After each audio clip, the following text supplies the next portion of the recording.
Good evening students, मैं Neha Sharma PTI पाठशाला के ऑनलाइन प्लेटफॉर्म पे आपका हार्दिक स्वागत करती हूँ।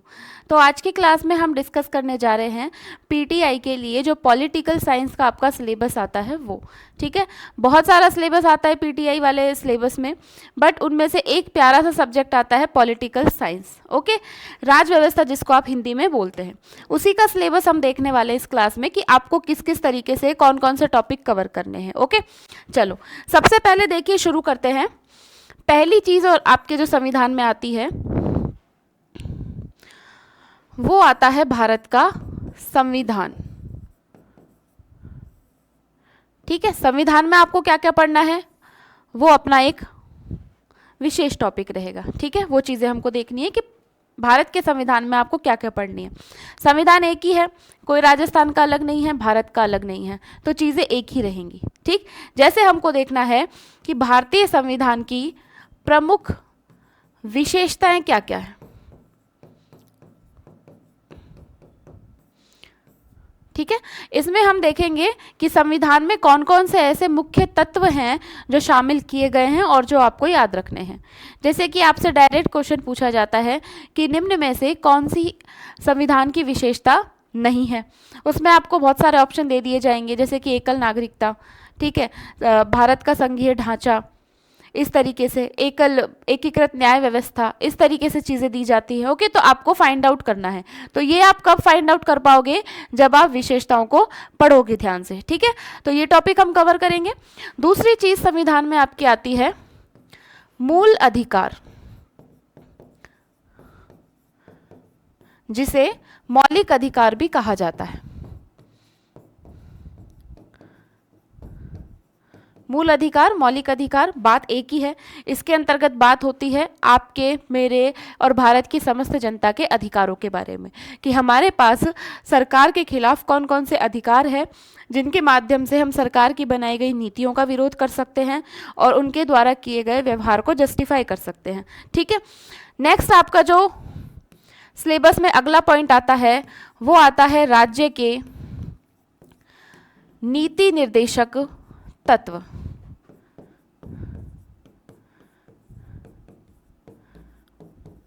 नीति निर्देशक तत्व, जिनको शॉर्ट में हम बोलते हैं DPSP, directive principle of state policies.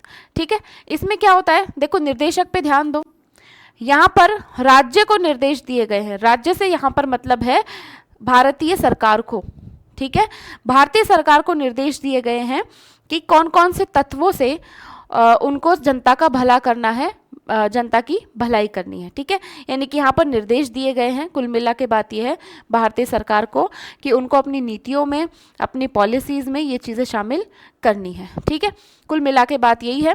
बस यहाँ पर हमारे मौलिक अधिकार है और यहाँ पर राज्य को बोला गया है कि आपको ये चीज़ें फॉलो करनी है जनता की भलाई के लिए। ओके, चलो नेक्स्ट बात आती है मूल कर्तव्यों की।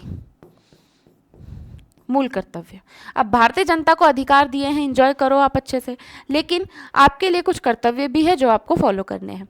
जैसे कि न्यायालय जो है उनकी अवमानना नहीं करनी है हमको। ठीक है ना, हमारा जो फ्लैग है, ध्वज है, उसका सम्मान करना है, आपस में भाईचारा बनाकर रखना है, पर्यावरण को बचाना है, पब्लिक प्रॉपर्टी की रक्षा करनी है।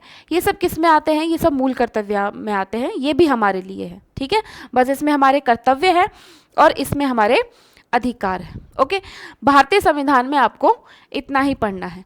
तो आपका जो पॉलिटी का सिलेबस है उसका पहला पॉइंट हो चुका है कंप्लीट। क्या क्या पढ़ना है, प्रमुख विशेषताएं हमको पढ़नी है, मूल अधिकार पढ़ने हैं और राज्य के नीति निर्देशक तत्व पढ़ने हैं और मूल कर्तव्य पढ़ने हैं। ये जब हम आगे अपना सिलेबस कवर करेंगे तब पढ़ेंगे। ठीक है, चलिए संविधान के अलावा जो दूसरी चीज आपकी आती है वो आती है सरकार। ठीक है, फिलहाल हम इस पॉइंट में बात करेंगे संघ सरकार के बारे में, जिसको आप कॉमनली बोलते हो केंद्र सरकार। ठीक है, चलिए संघ सरकार में आपको क्या पढ़ना है, ज्यादा कुछ नहीं पढ़ना है। देखो राष्ट्रपति के बारे में पढ़ना है,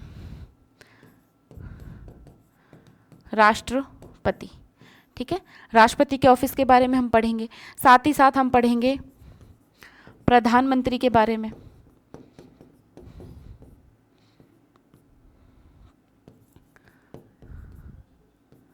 राष्ट्रपति और प्रधानमंत्री, इन दोनों के ऑफिस के बारे में पढ़ना है।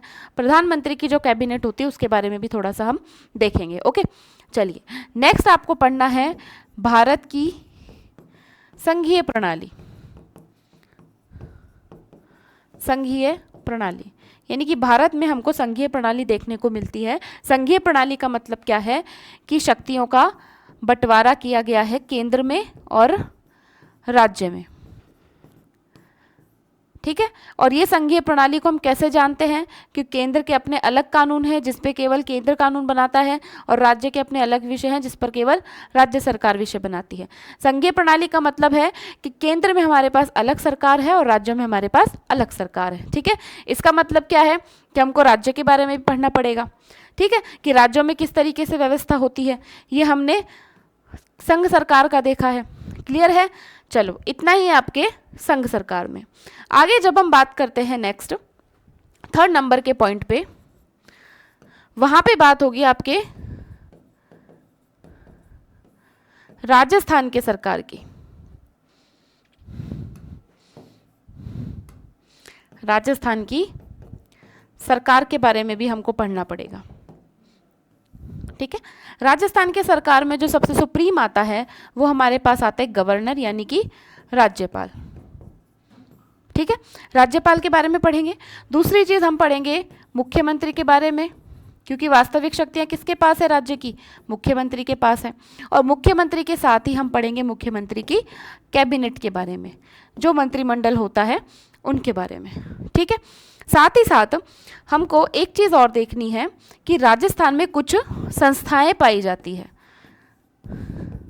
राजकीय संस्थाएं, जो हमारे लिए काफी इंपॉर्टेंट हो जाती है, ठीक है।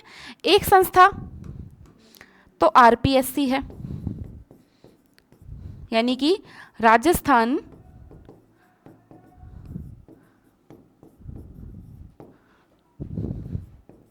लोक सेवा आयोग, जो राजस्थान में विभिन्न प्रकार के एग्जाम्स कंडक्ट करवाती है, ठीक है, परीक्षाएं लेती है और भर्ती लेती है। दूसरी चीज है राजस्थान का मानव अधिकार आयोग, मानव अधिकार आयोग, ठीक है। तो राजकीय संस्थाओं में हमको क्या क्या पढ़नी है, 2 संस्थाएं पढ़नी है। एक तो आरपीएससी के बारे में पढ़ना है, एक हमको पढ़ना है राजस्थान का मानव अधिकार आयोग पढ़ना है। ओके, मेजरली मोटा मोटा सिलेबस आपका यही है, ज़्यादा बड़ा या ज़्यादा लंबा सिलेबस पीटीआई में नहीं है पॉलिटी का, ठीक है। और ये छोटे छोटे पॉइंट्स हैं, और इन पॉइंट्स को अगर आप अच्छे से पढ़ोगे, समझ के पढ़ोगे, कॉन्सेप्ट के साथ पढ़ोगे, तो आपको ज़्यादा ना तो रट्टा मारने की ज़रूरत पड़ेगी और ना ही एग्जाम में ज़्यादा आपको दिमाग लगाने की ज़रूरत पड़ेगी, क्योंकि हमारे पास और भी बहुत सारे सब्जेक्ट हैं जिनको हमें टाइम देना पड़ेगा। तो क्यों ना इस सब्जेक्ट को हम सबसे कम टाइम दें, अच्छे से पढ़ के, ठीक है। मेनली तो मैं यही बोलूँगी कि सारे सब्जेक्ट को इतने अच्छे से पढ़ो कि उनके क्वेश्चन सॉल्व करने में आपको मिनिमम से मिनिमम टाइम लगे, ओके।